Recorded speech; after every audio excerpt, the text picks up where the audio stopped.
Good evening, everyone. Welcome, welcome, welcome. I am Manoj Pardesani. I'm the Provost and Vice President for Academic Affairs for Hunter College, and it is my honor and privilege to be here at this event and welcome all of you.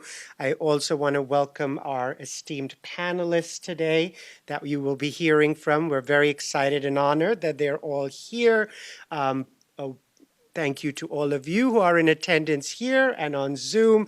And of course, I would be amiss if I did not thank the wonderful administrators, staff, and volunteers of Centro who do this amazing, incredible, pioneering work that has put Centro on the map, not just here in New York City, but across the world. So we're very excited at this event. I was especially honored and excited when Centro asked me to offer welcoming remarks because I found out that Antonia Pantoja was a social worker. I am also a social worker by profession. So like-minded people. And that's why I'm so excited. Antonia Pantoja received her bachelor's degree from Hunter College in 1952. She then earned a master's degree in social work from Columbia University in 1954 and a doctoral degree from the Union Graduate School in Ohio in 1973. Dr. Pantoja began to attend Hunter College first on scholarship to complete her baccalaureate degree and then returned to her work as a designer at the lamp factory she had worked at prior to graduating. It was at Hunter College where Dr. Pantoja made additional connections with Puerto Ricans born stateside and where she began to familiarize herself with issues at the forefront of their concerns. Dr. Pantoja was fortunate enough to locate like-minded Puerto Ricans who demonstrated an interest in meeting together in order to discuss the social factors determinants of the Puerto Rican experience in New York. Gathering initially in Dr. Pantoja's living room and later on in a space at the Good Neighbor Community Center on 106th Street, this group of individuals, which included Antonia, Hunter College students Martha Valley, Maggie Miranda, Sandra Canino, as well as employees of the Migration Division of the Department of Labor of Puerto Rico, such as Charlie Cuevas, Jose Morales, and Paul Caballero. They discussed questions related to the representations of Puerto Ricans in the media and the ways they were perceived and perhaps stereotyped in the broader community. Antonia was a true social worker at heart, a passionate, fearless advocate for several issues. She was a change agent, she was a thought leader, she was a community leader, and she was a builder of institutions. She was instrumental in founding the Hispanic Young Adult Association in 1953, later became the Puerto Rican Association for Community Affairs, ASPIRA, the Puerto Rican Hispanic Leadership Forum, later called the Puerto Rican Forum, Adelantes Boricuas, Puerto Rican Research and Resources Center, Boricua College, and Producer Incorporated. She was a faculty member at the School of Social Work at Columbia University and also at San Diego University. She was appointed to the Bundy Blue Ribbon Panel for the Decentralization of New York City Public Schools by Mayor John Lindsay, to the Commission on Undergraduate Education and the Education of Teachers, and she was most important, she was a recipient of several honors and accolades and richly deserving awards during her lifetime, but she was also a recipient of the Presidential Medal of Freedom in 1996. She is truly, continues to be a role model and an inspiration for all of us that come after her on how to lead our lives and how to give back to the community. So it is my honor to open this event and invite the next speaker onto the podium. Thank you, everyone.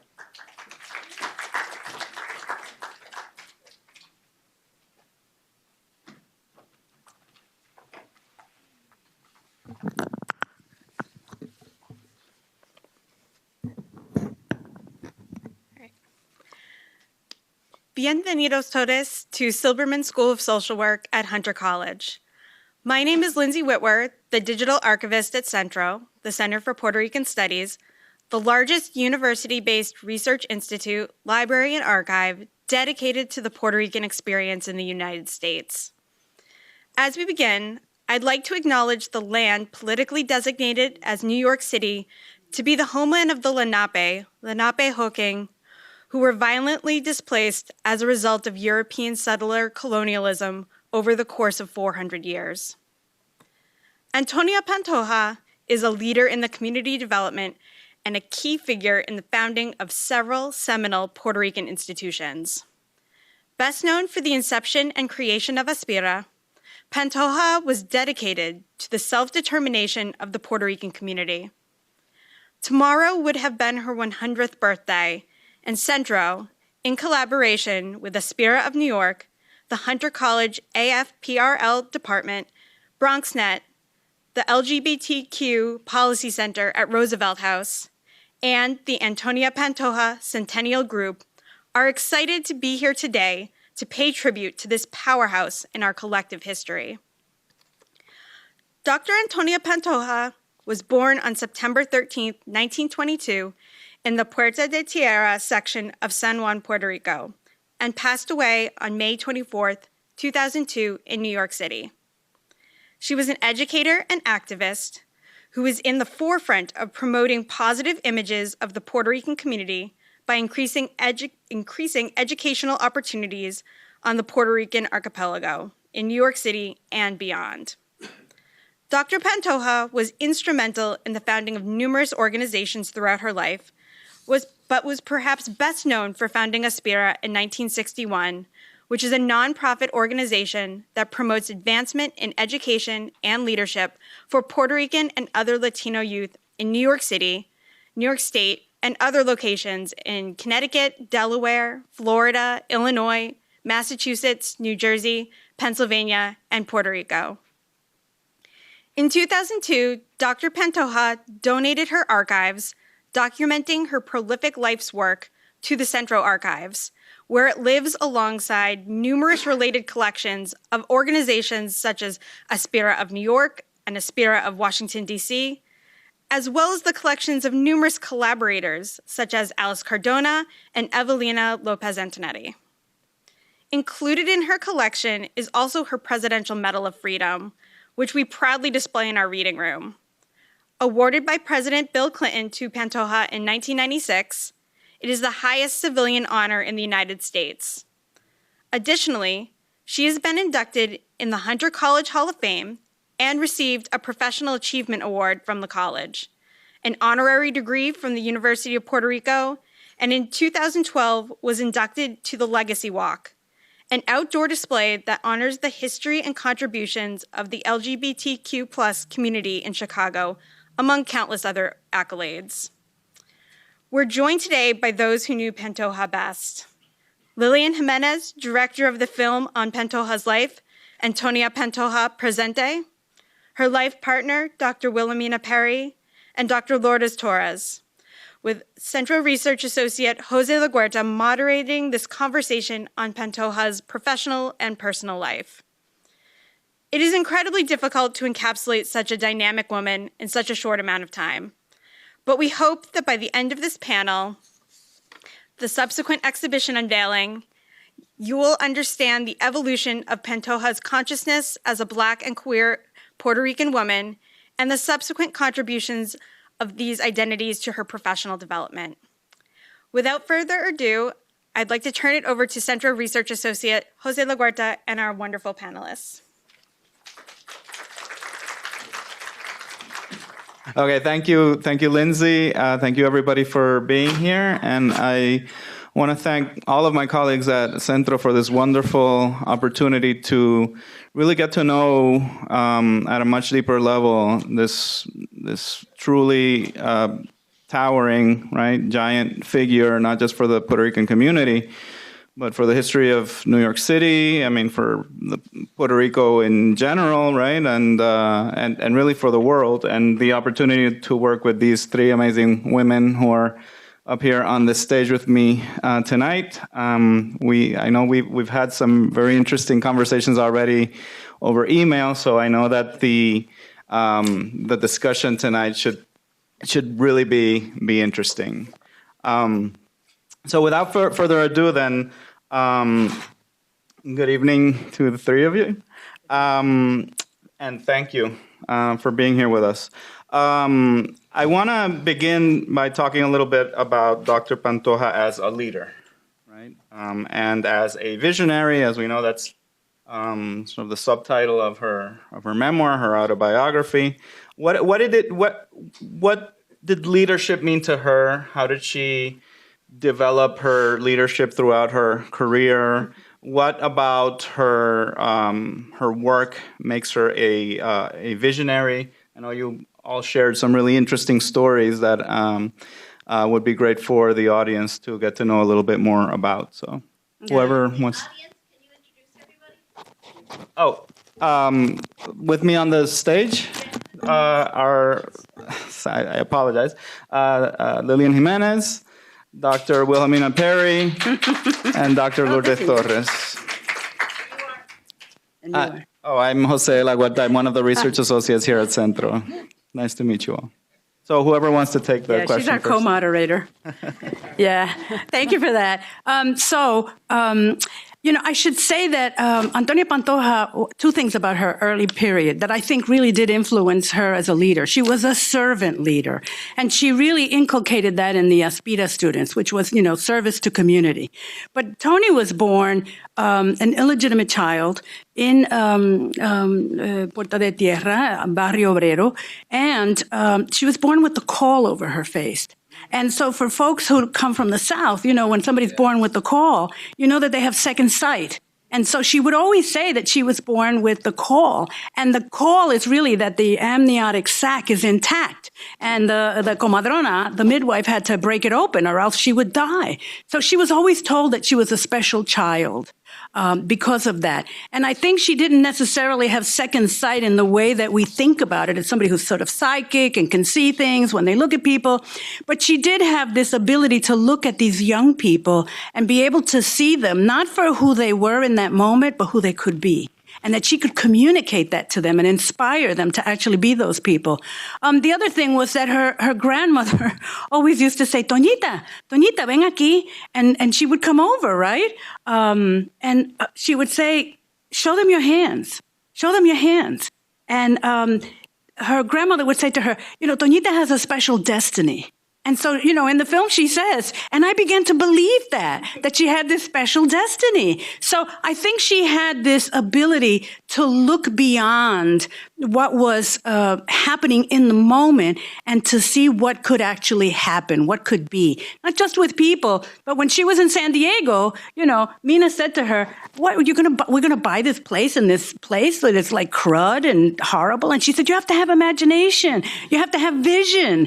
And that's what she had. She had this imagination and this vision of what could be, and who people could be, and confidence that they could actually achieve the goals. So she was really a servant leader, and she really wanted everybody else to be a servant leader. She was also a collaborative leader. She was somebody who worked with other folks constantly, working with people. You heard a list of all the organizations. There were people in all those organizations. Mina worked with her for 30 years. So Mina, you have a much better take on her as a leader than I do. Good evening. You heard from Lillian a little bit about the outer person who gets presented as a leader. I'd like to talk a little bit about Tony as a person, the person that I lived with for so many years. In spite of all of these accomplishments, in spite of all of the accolades she received, she was a very humble person, a very simple person in many ways. I was thinking tonight, if she were to know that we were doing this tonight and that we are talking about a school being named after her and a street here in El Barrio being named after her, her reply would be, "What's all the fuss about?" What's all the fuss about? I remember when she received the medal from Clinton, and she was probably at that time 70 or so. She said to me, I guess now I'm really a leader. So she had all of this capability and these skills to be able to accomplish and do. But she also had this other side of her that was humble. I can't impress upon you enough the humility. And if you see the documentary, you'll understand what I mean. So that you have a combination of a person who is a tiny little person, like 5'3", but a person who saw herself as a giant and who lived her life as though she were a giant. She says in the film at one point, I'm full of myself. And she smiles and giggles. But that was who she was. And maybe Lourdes wants to add. Yes, I'd like to add, first of all, I did not know Antonia Pantoja personally, and so all of my knowledge of her comes from reading her autobiography and then going to your wonderful archives and looking through the materials there, because I've written a few pieces about her. And that also led me to be able to meet the two wonderful women here and to share in all of their histories and their stories. So that's where my comments will be from. And from what I've read of Antonia Pantoja, I guess one of the things other than what has been mentioned that really struck me as I was reading her work is her commitment to coalition building amongst all different types of people. So she's known primarily as someone who has really contributed to the Puerto Rican community, but she's also someone who recognized that in order for us to move forward, we need to also work in coalition with African Americans, with Asian Americans, with people of all different types of groups. And I think that was a really impactful thing for me to understand about her. Another thing I really value about her, connected to your question, is her commitment to teaching. As you all know, teachers are undervalued and disrespected. And when you look at her life and you look at her work leading, being a teacher, creating leaders, because not only was she a leader, but she created generations of leaders, I hope, recognize the value of teaching, and especially of this type of teaching to encourage students to participate in serving their community and all communities. So I think those are things that resonate for me about this question. Wonderful, thank you all. And are there any specific stories that you might want to share about her leadership capabilities that sort of illustrate that? I know that while we were conversing on email, these stories of how she organized Las Madrinas and the bodegueros came up several times. So would you like to share that with the audience? Sure. Tony was not loved by everybody. Let's be clear. We had all these men who were in control of the politics and the community-based organizations in New York, the few that existed. And so she's a lesbian. She didn't care. She didn't care if they liked her because they were not potential partners for her. So she was like speaking her mind, and, all the women would be sitting back and she'd be sitting front and talking with, and giving, sort of holding forth. So I think that's a really important aspect of who she was. She also was a really comprehensive, so talk about coalition. She was like not a collective, she didn't work in a collective, but she worked in a cooperative manner with folks. And so she also had this comprehensive sense of community development. And Mina can actually talk about community development and the way in which it was realized later on in her life in San Diego when they organized the school in San Diego. And so she decided that because the students that she was helping to go to college were extremely poor, their parents were working all the time, they didn't have anybody to take them to college. They didn't have anybody to pay for their books or even for clothes or anything. So she went and started working with seamstresses, people in the community, women, working class women who were in the ILGWU, the International Ladies Garment Workers Union. And so she organized them to become this force called La Madrina, and they would do fundraising events where they would then raise money and then give the money to the students so that the students could go to college or buy books or whatever. In some cases, they were connected to some of the students. They were family, extended family, whatever. They would accompany the students to college because nobody in their family had ever been to college. So these madrinas were really there to help the students be able to achieve their dreams. So that was one group. But then she noticed bodegueros, right? So the shopkeepers in, East Harlem, in Brooklyn, in the Bronx, wherever. And she worked with this guy who's a really interesting character, Johnny Torres. And I think you have the collection, Johnny Torres's collection here. It's really worth looking at. Ese tipo era una persona pero pícaro, así, just like so energetic and funny and dressed fabulously, I must tell you. He was just like the sharpest dresser I ever met. And he asked me to meet him in a hotel lobby. And I thought, well, why does he want me to meet him in a hotel lobby? I want to talk about the metro and the bodegueros. And he said, I designed this lobby. He was a lobby designer. And I was like, what? And so then he organized all these bodegueros to organize the metro. And what they did in the metro was like a cooperative. And so they would then be able to purchase their produce at a reduced rate. He would also help them every time they started a new bodega. He would go in and he would design where they should put the produce, where people could reach it easier. I mean, he was just amazing. What an energetic guy. And so she helped him to organize the metro. She also worked with the African-American community and getting anti-poverty money. So, anti-poverty money came in because the Kerner Commission said, the reason why there's all these riots is that in 1969 is that people are not seeing themselves on TV, but there's also no mechanisms for them to be able to develop their communities. And so then all this anti-poverty money came into play. And she worked with the African-American community to gain access to some of that money because the African-Americans had started a group to get money from HARU. And so she then got money from the PRCDP. And so here's where we get to the conflicts in the community. She started the Puerto Rican Forum, right, which then started ASPIRA. But she also took a leave from ASPIRA to develop the Puerto Rican Community Development Project. And it was really about, mass participation of the community. So she invited everybody, even people who didn't like her, who thought that she was, a group of perfumados, people who were too elite, whatever. They were the educated professional sector. And these other folks were much more community-based and very progressive. Some were socialist, some were Marxist.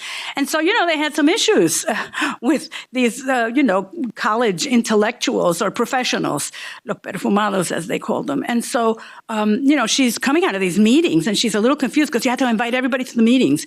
And so then she's walking out of the meeting, and so this woman says to her, aren't you going to the meeting after the meeting? And she's like, what meeting after the meeting? And the woman says, oh, we always have a meeting after the meeting where we talk about how we're going to take over this project. And so she's like, really? Oh, I want to go to this meeting. I don't think this woman knew who Tony was. So Tony goes to the meeting and she sits there and she goes like, holy cow, they really are trying to take over this project. And she goes back to the forum and she says, they're trying to take over the project.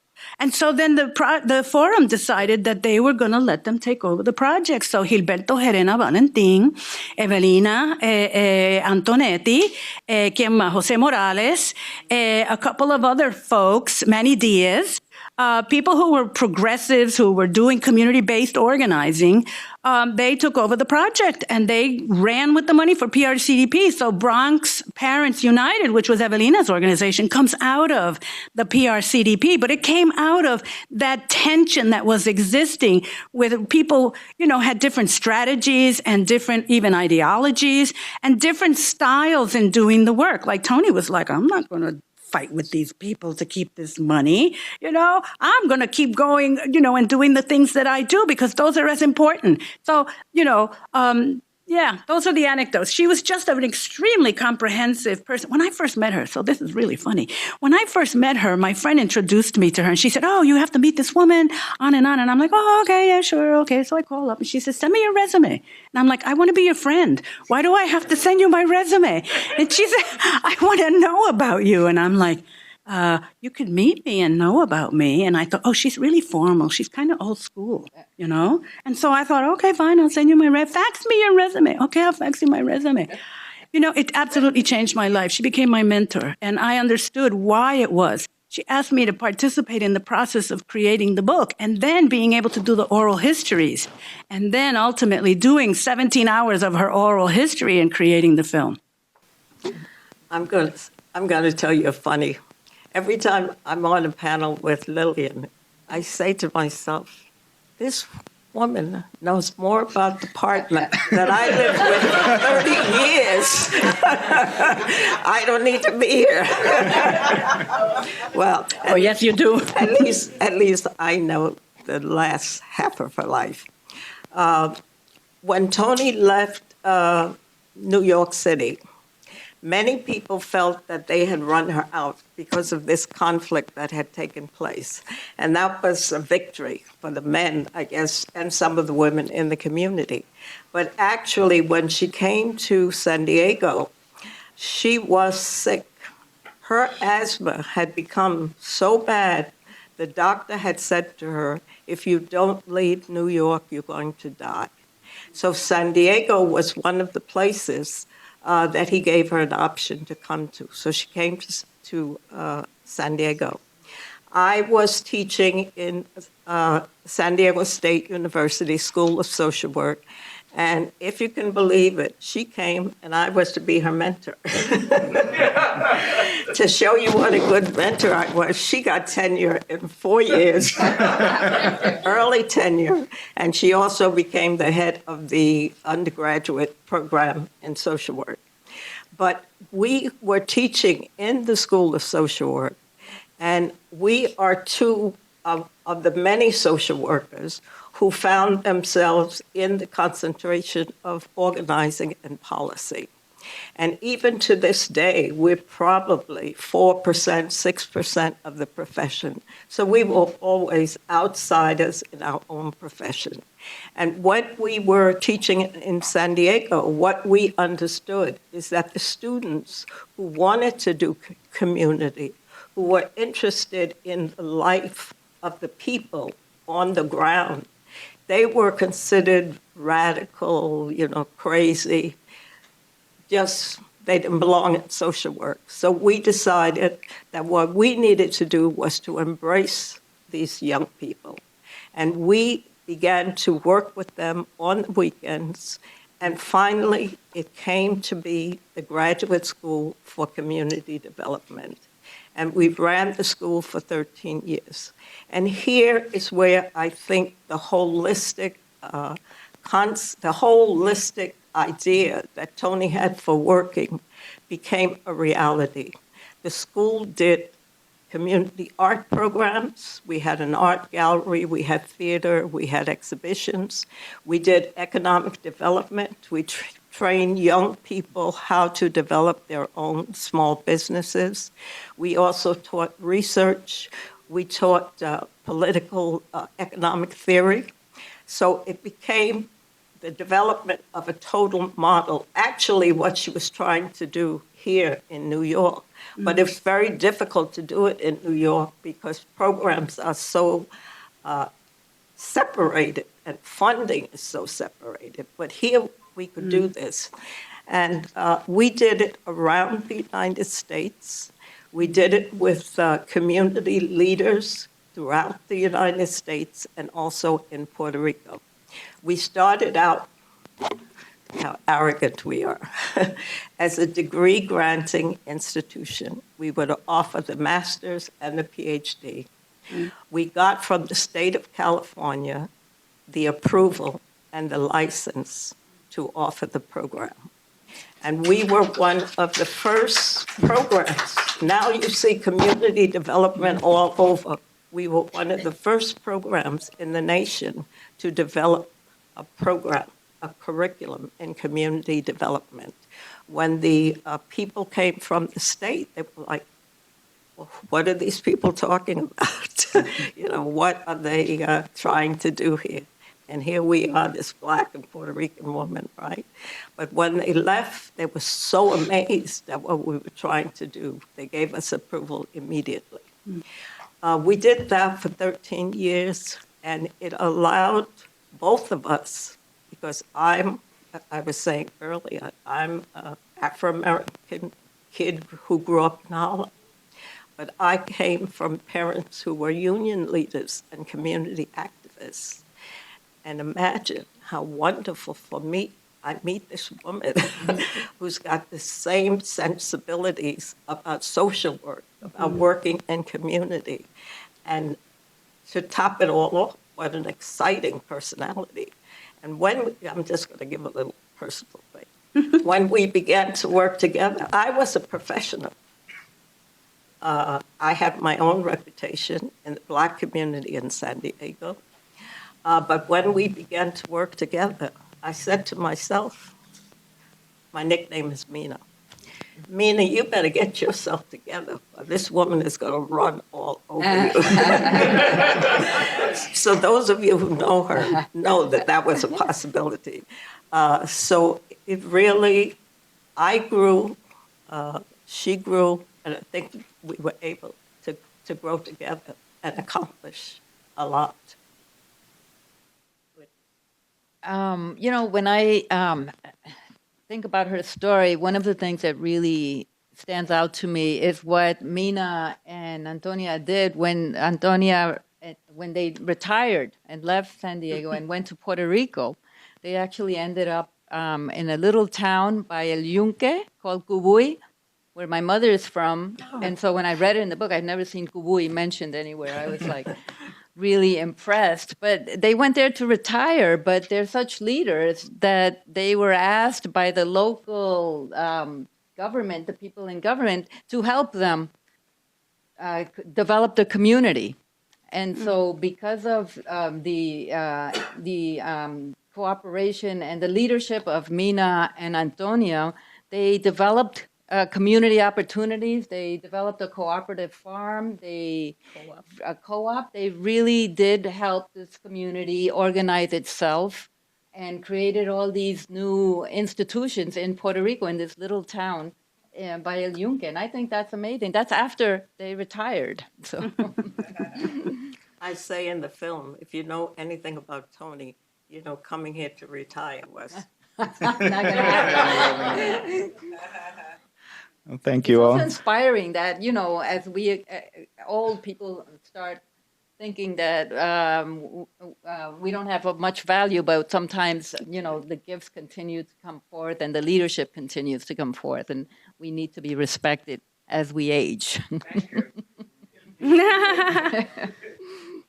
Thank you all for those great reflections and anecdotes. I want to move on a little bit towards the role of culture in Dr. Pantoja's thinking and work.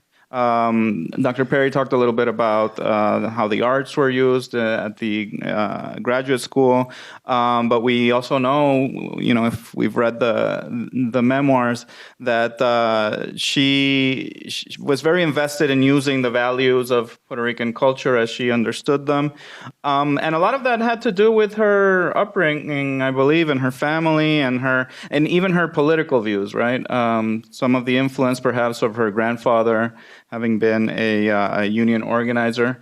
And so I'd like to also take this question or this prompt as a way of transitioning also towards talking a little bit more about her politics, right?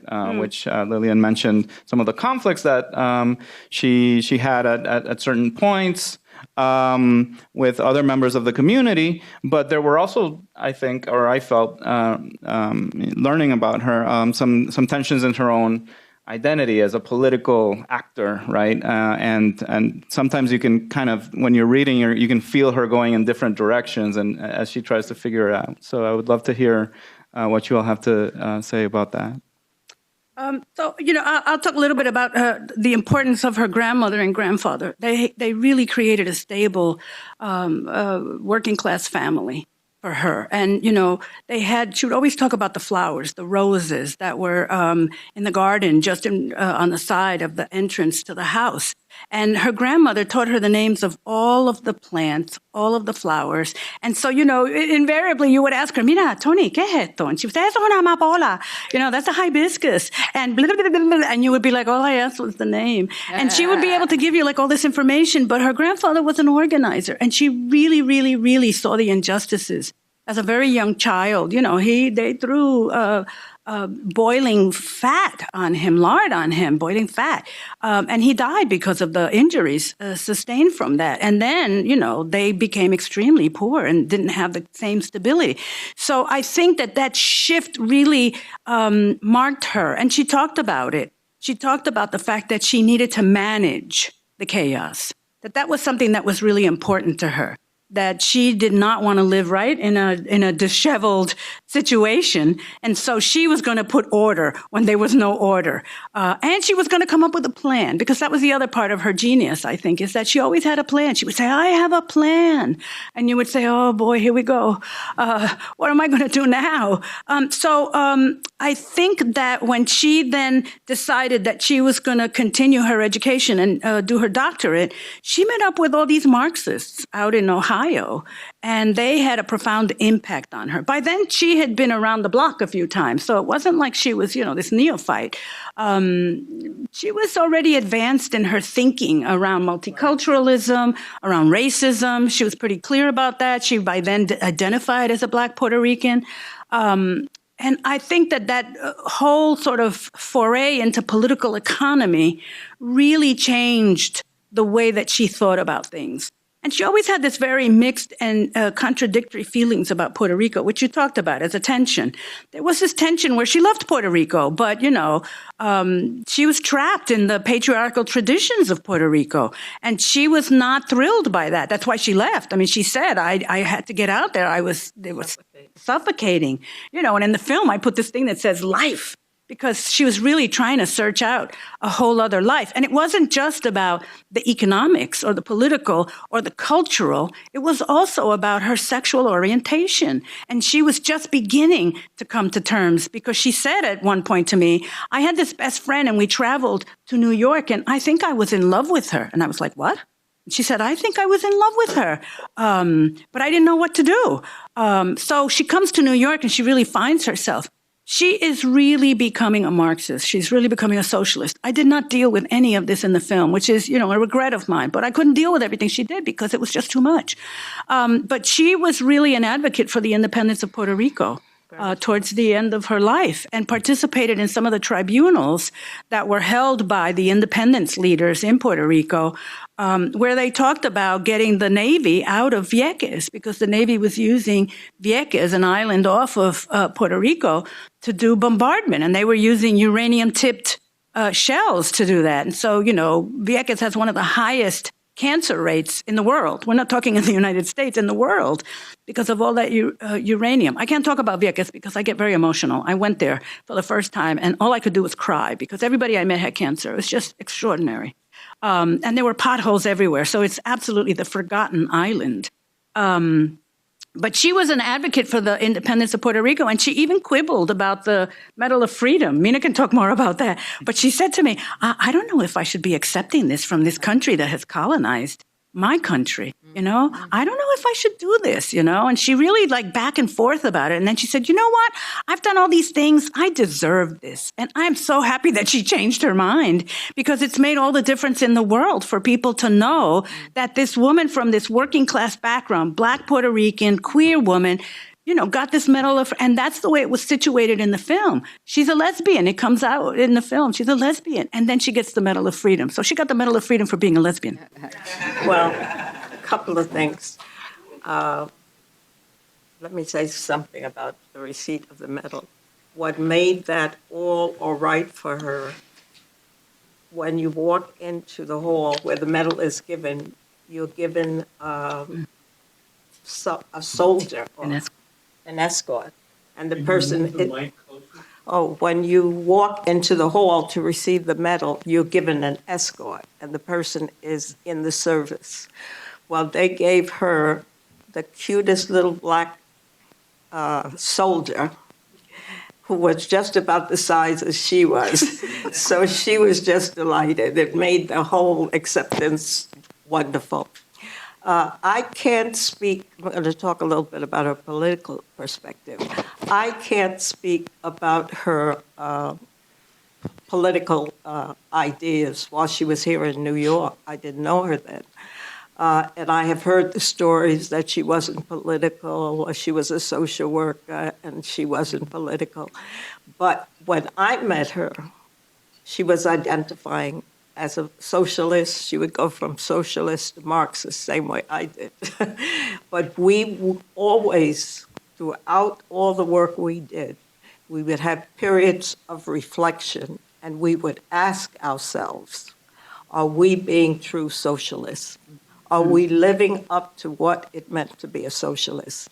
She was not a joiner in like a group, and I'm not a joiner in a group. But that was something we would always ask. And at times we would say, well, you know, we call ourselves socialists, but we're living pretty well here. So she had that consciousness. As Lillian said, going to Union, she had been associated with Marxists. And I, here, helping to set up the School of Social Work at Stony Brook, had been associated with Marxists. So we really had political perspectives. What else was I going to say? Her politics, I mean, that's really, yeah, I forget. that's all right, that was it. I just want to say, because I like to say it, because then you say, oh, we didn't know. I'm 88. I'll be 89 in December. When I hear, oh, they're celebrating Tony's 100th birthday, I said, oh my God, she's so old. But then I said, but Mina, you're going to be 89, so what are you talking about? We incorporated also in the curriculum of the graduate school a section on economic theories. And it was taught by one of her former classmates, a socialist. And so the students got this idea that we are not educating you to be capitalists, to be people who develop a leadership role in your community, and then you take, this is not what we are about. So that was very, very clear to us. When we went to Kabui, we developed a credit union, which was a collective strategy, and we also taught hydroponics, and we organized the farmers into a cooperative. Unfortunately, one young man who was a graduate of UPenn was such a smart ass that he took over the whole thing. But the point was really to have a cooperative of farmers who could purchase together and sell together. I'm going to stop. One cool story, I think, in her autobiography is when she talks about going to Nicaragua and hanging out with all the Sandinistas and working with them and calling Mina and saying, I have to come back here. I'm going to take up arms. I'm going to join the revolution. And I think it was one of her students told her, you shouldn't do that. You're a teacher. That's your place. That is your role in life. And she realized, yes, that is a better role for me at this point. I think that's really cool. But that impulse, as you say, that tension, what should I be doing? Am I capitulating to capitalism by participating in these programs and becoming a poverty pimp, getting that money from the government? Should I be doing something more radical? And I guess, that tension comes through in the text. We went to Cuba, and while we were there, we presented the program that we were doing in San Diego. I feel very proud about this. And some of the leaders, this was right after the Russians had left, And Cuba was struggling with what will be its economy. And they had decided to begin to give opportunities for entrepreneurial activities. And we presented our project. And then a couple of the people that were actually developing policy for the government of Cuba visited us in Puerto Rico and asked us, I don't know if Lillian knew this, asked us to come and live with them in Cuba for 2 years. And that was something to think about. We said, well, we guess we're not such good socialists as we thought we were, because we don't think we want to go to Cuba for 2 years. Yeah, I didn't know that. If I could add something to the whole political identity question, because I've noticed that Lilian has mentioned a couple of times that we're talking about Antonia as a lesbian and as queer, and I think it's important to recognize that outside of her friends, nobody knew that. You know, it was not something that was generally known. It was not something she spoke out about, saying, I'm a lesbian. She wasn't out protesting discrimination against lesbians.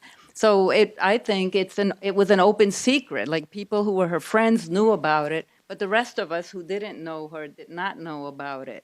And so I think it's really a politically important point to own her as a lesbian and to say that out loud, and to, as Lillian has been doing, include that in all her other characteristics, all the while recognizing that throughout her entire life, she never once, as far as any public papers or speeches, came out and said, I am a lesbian. Even in her memoirs, if you read them, it's very indiscreetly woven in. In the last page, the last 3 words are, I haven't talked about my sexuality in this book, but I own it. And I mention it in a few places in this text. But it's not, I mean, she mentions Mina and her relationship, her part. She says, I lived with her for these years, but she never says she was my lover. She was my intimate partner. We shared this lesbian relationship. That's never verbally articulated anywhere. And so I think as we look back now, we have to grapple with that. And I know that myself, I wrote about this because I struggled. Can I own her as a lesbian hero? I'm a lesbian, and I wanted to own her because I really respected her work with ASPIRA and all the institutions she built. But in all the things I read about her, I never saw once mentioned, and she's a lesbian. And so I think that's a political issue. That's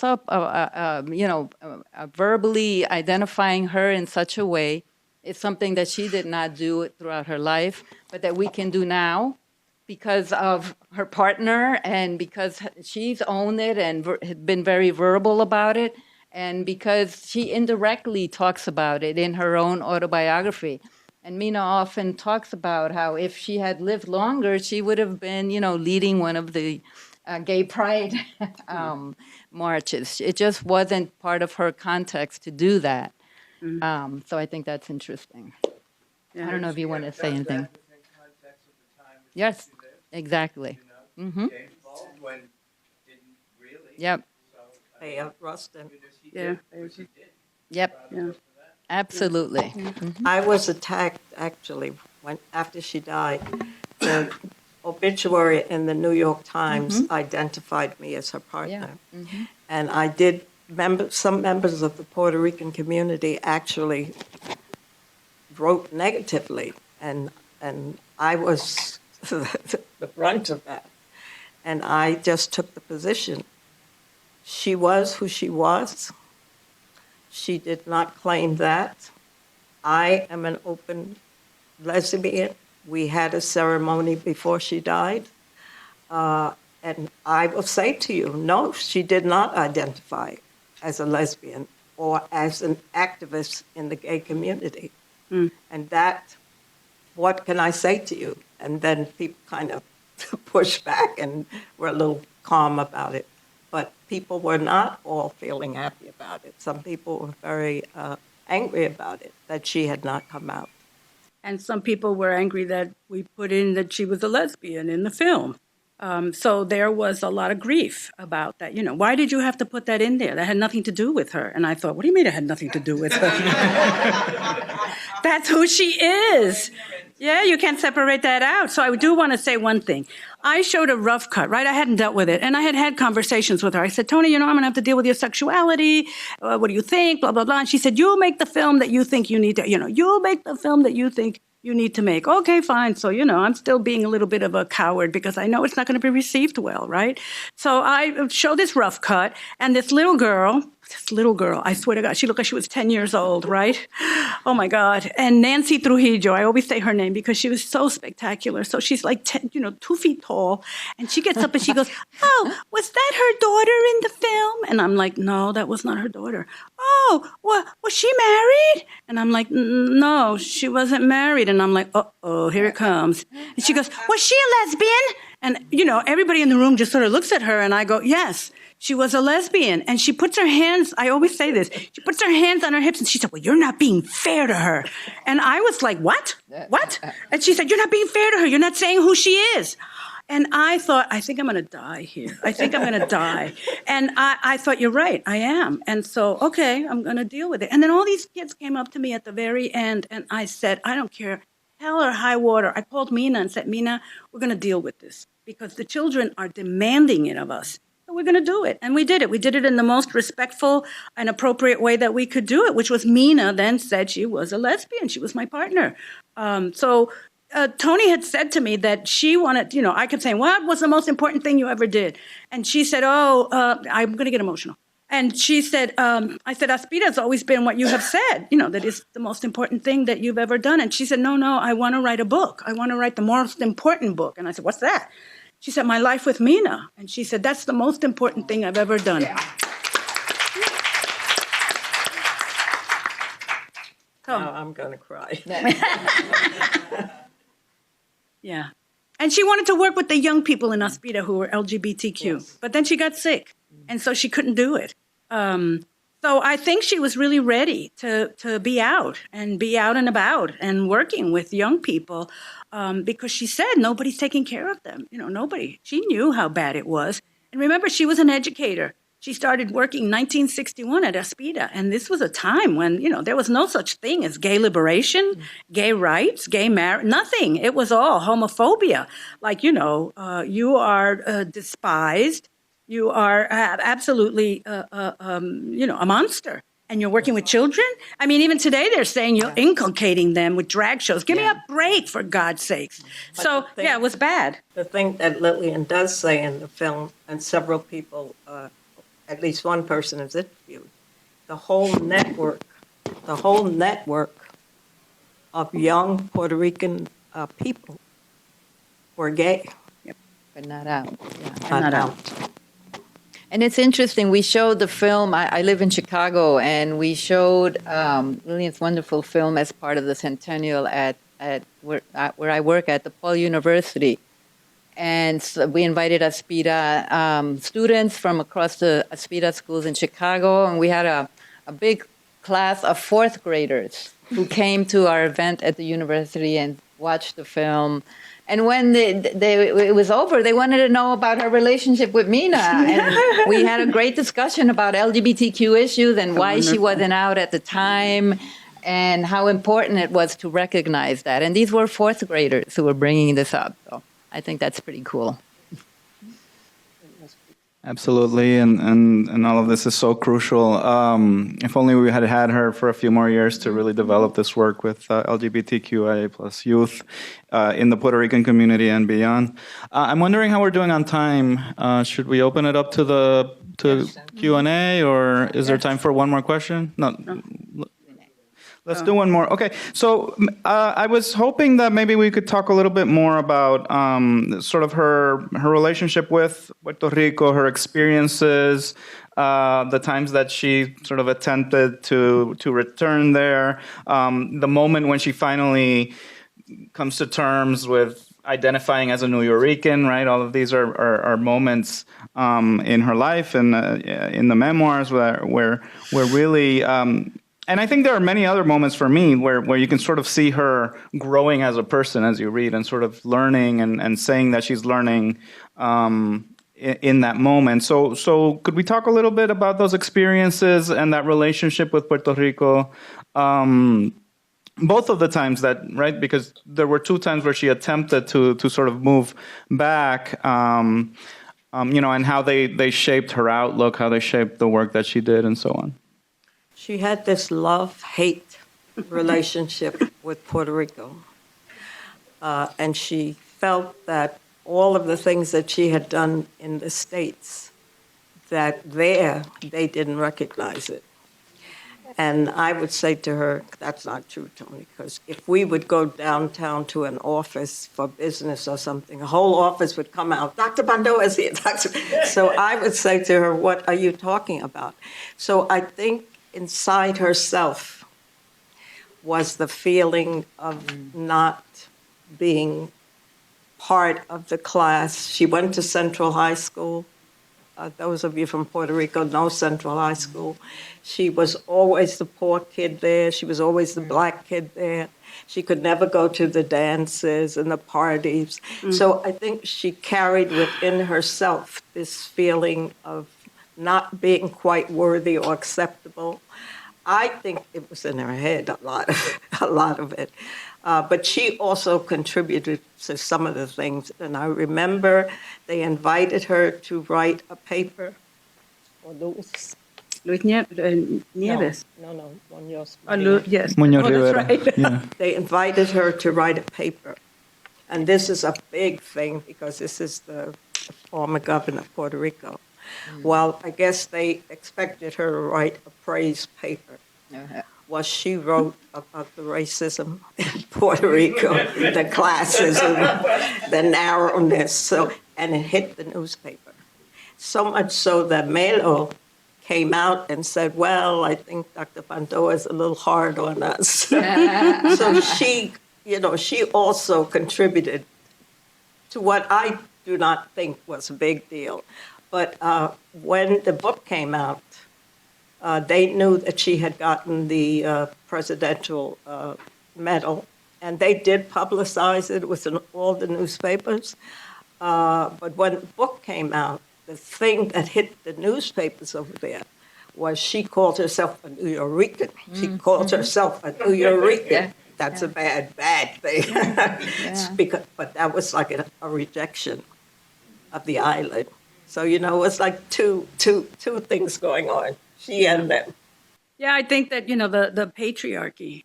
So I think the intersection of patriarchy and racism really drove her out of, and the class. And it's also a class because, in Puerto Rico, there is this class system, and it's a small island. It's not like in the United States where, you can hide class or it's diffused out there, right? But in Puerto Rico, it was pretty obvious. You had all of these very light-skinned Puerto Ricans who were, and some white Puerto Ricans, who were on, the top level, the top families, and they had their clubs and they had their schools, and everybody knew who they were.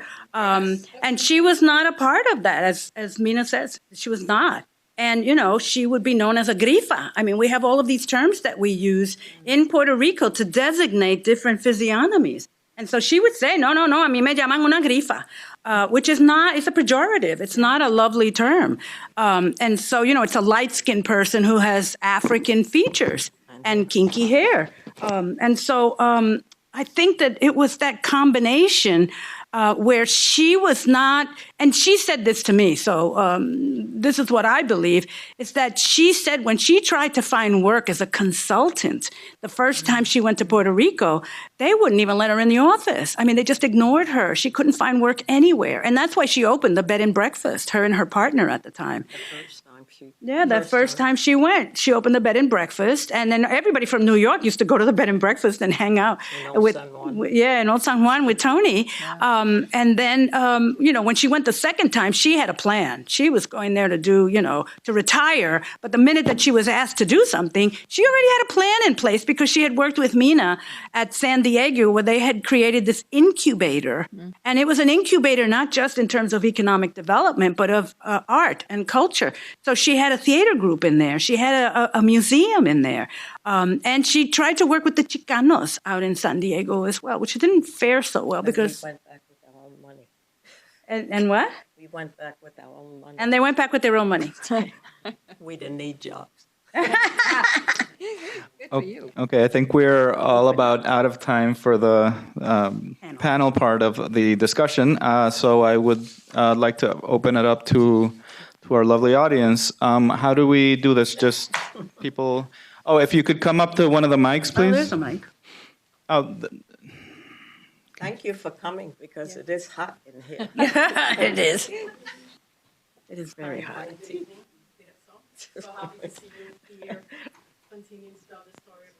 Un, dos, tres. Un, Oh, dos, it's tres. better. Okay, is that better? You want to introduce yourself? I'm Maite Junco, and I guess I was a friend of Tony at the end, and was just very, very lucky to meet her and Mina. Sort of when they returned to New York, I of course knew about Tony Pantoja. When they returned to New York after the Puerto Rico retirement, for the real retirement, I felt. Anyway, it was a pleasure then, but it's great to be here as always to hear the stories. I guess I was in all. My name is Maite Junco, and I work for CUNY for the central office now in communications and marketing. And I guess I wanted to bring it back to home here to where we are. And I don't hear much about her time at Hunter, and I love the picture that was in the program for this event of her standing in front of the Hunter building, one of the Hunter buildings.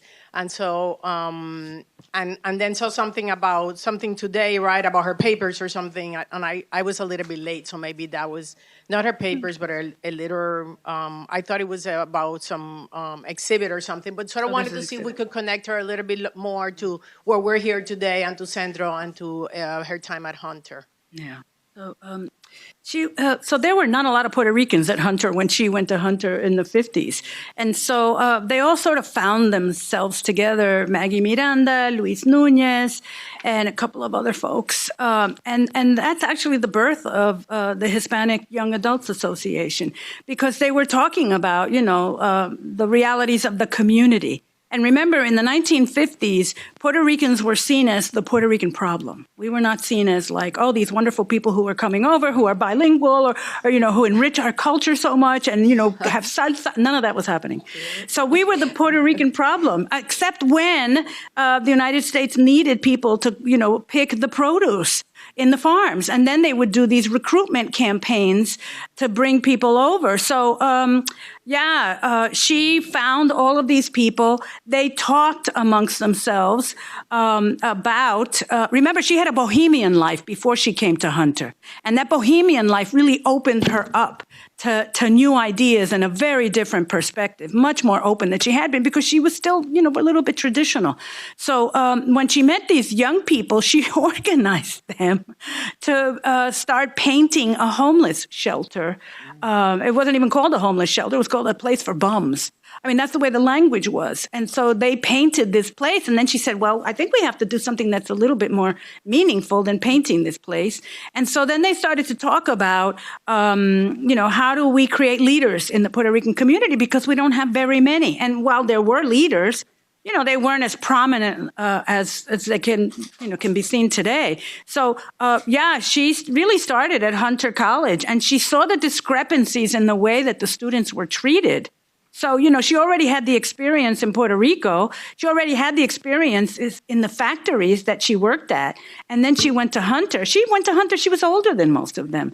And so, she really helped to organize them to really work in the Puerto Rican community. So, at Hunter, I think, is where this fervor started to, fulminate. It sounds like too many F's in there. Just another little tidbit. For the people who know the Silverman School of Social Work,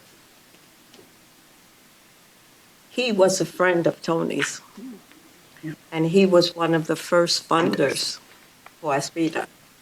Oh, wow. Yeah. And I met him on several occasions with her. So.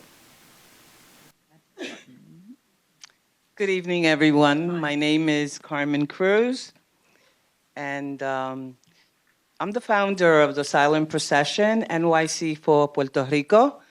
Many of you probably don't know about it, but that's who I am. And I'm a community activist, etc. However, the important issue here is Antonia. And I want you to know that, you know, Manny Diaz, Jose Morales, Leticia Diaz, Maggie Miranda, you know, I was in the midst of that. And they were all my mentors. I was political to begin with because my father, my father was a mayor in Puerto Rico, and so it's in my DNA. But when I was here in New York later, in my late 20s, was when I was surrounded by all these people, these mentors, these giants in our community. And, you know, I did meet Antonia in a lot of social gatherings, and I probably met you, but it's so long ago. You know, yo estoy viejita también, so I forget.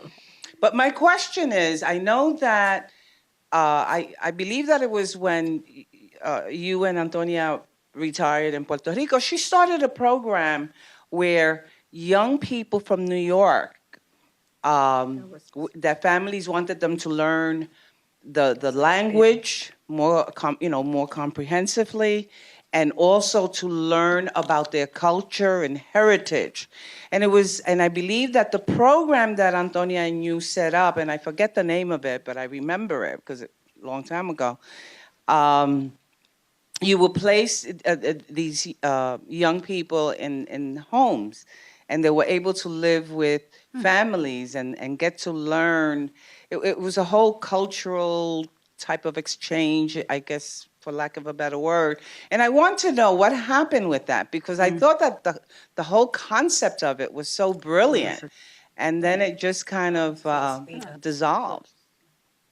Lillian's going to answer that, because Be- I was not Before involved. we address the question, I believe we have one more question, and we have just enough time for that last. So why don't we take them both together, and then we can.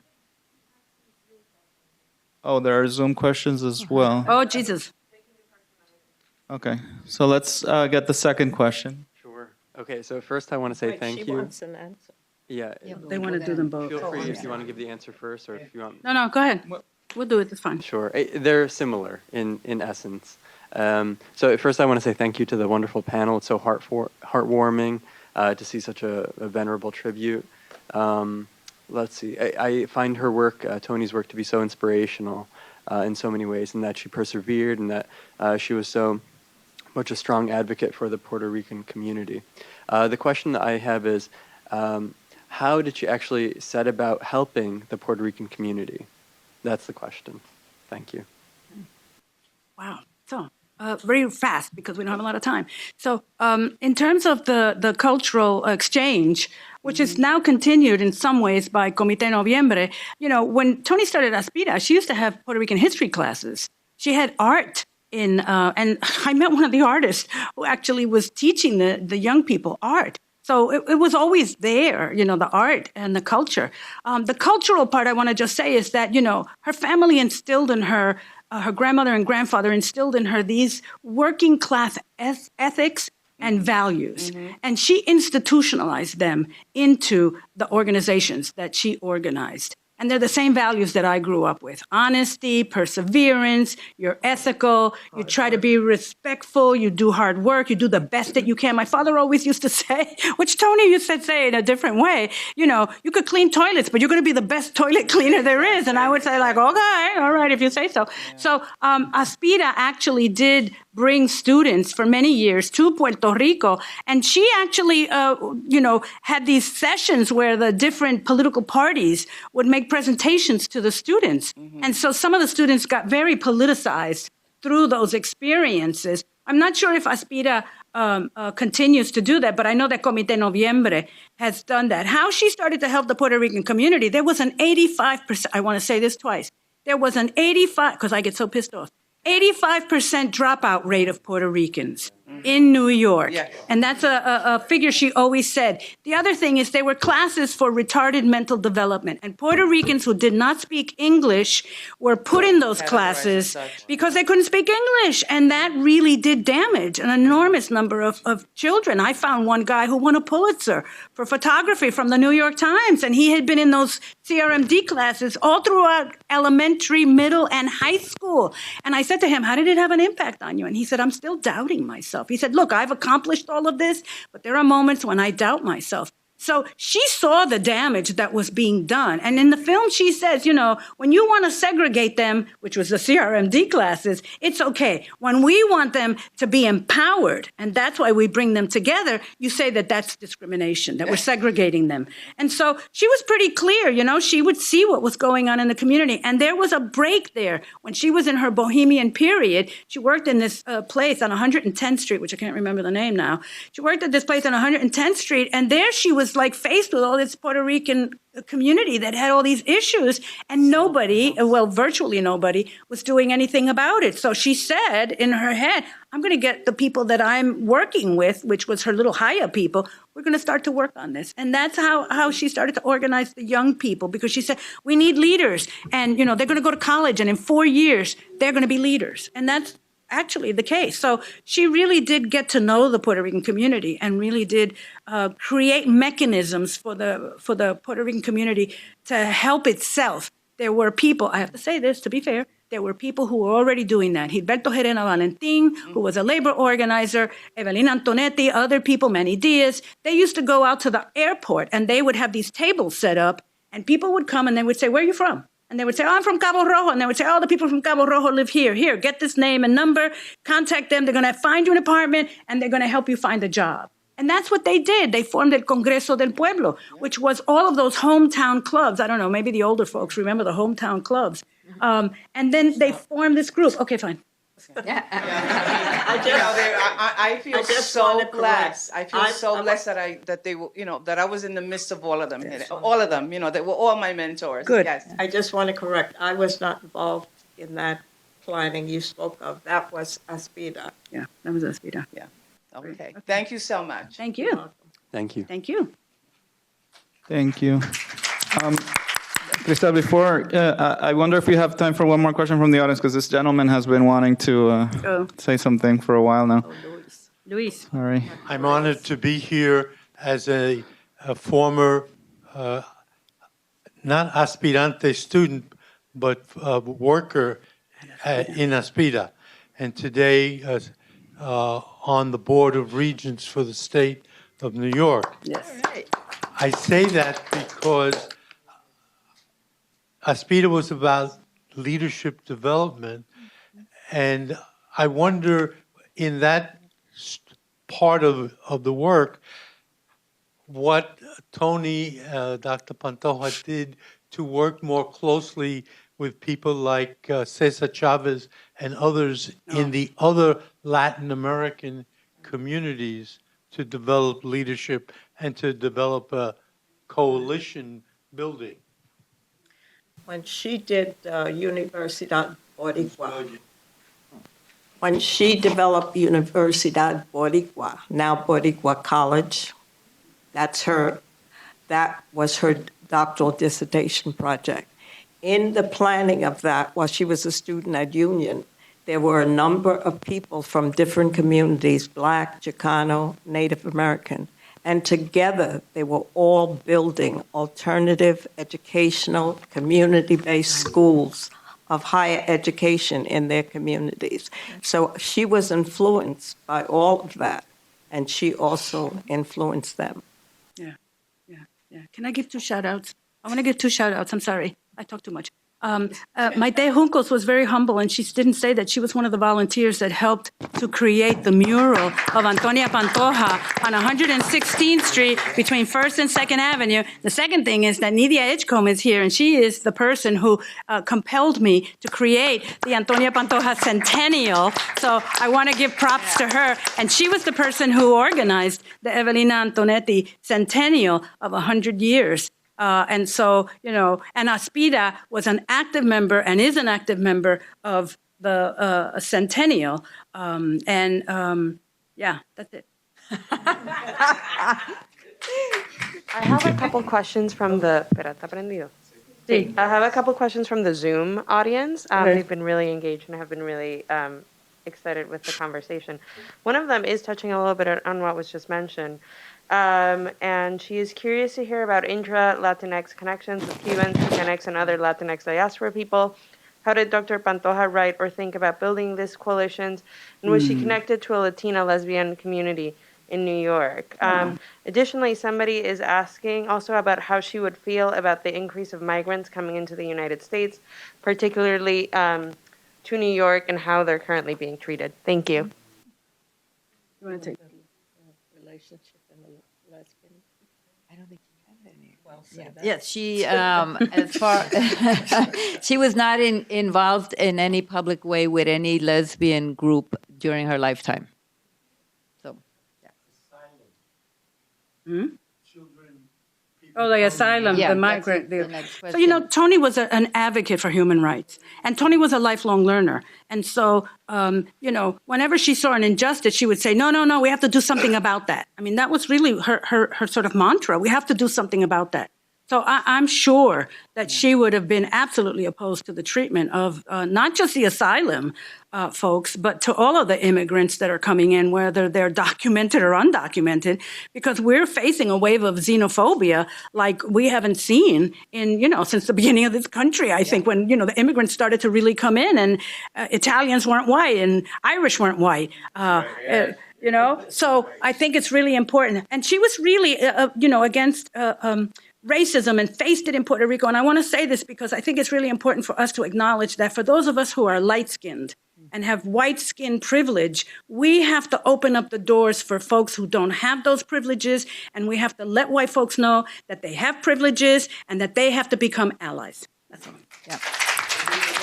And I think we talked a little bit about her involvement with Nicaragua, with Cuba, with Chicanos. We mentioned that in her work, she was very much connected to different movements and the Filipinos. Yes. And African American. African Americans. Yeah. Okay. All right, I think we are out of time, unfortunately. I know there's one more question, but we have to go. So thank you all for being here. Thank you for being a wonderful audience. Thank you to my to the panel members. Thank you. Thank you. Get home safe, everybody. Thank you. Thank you.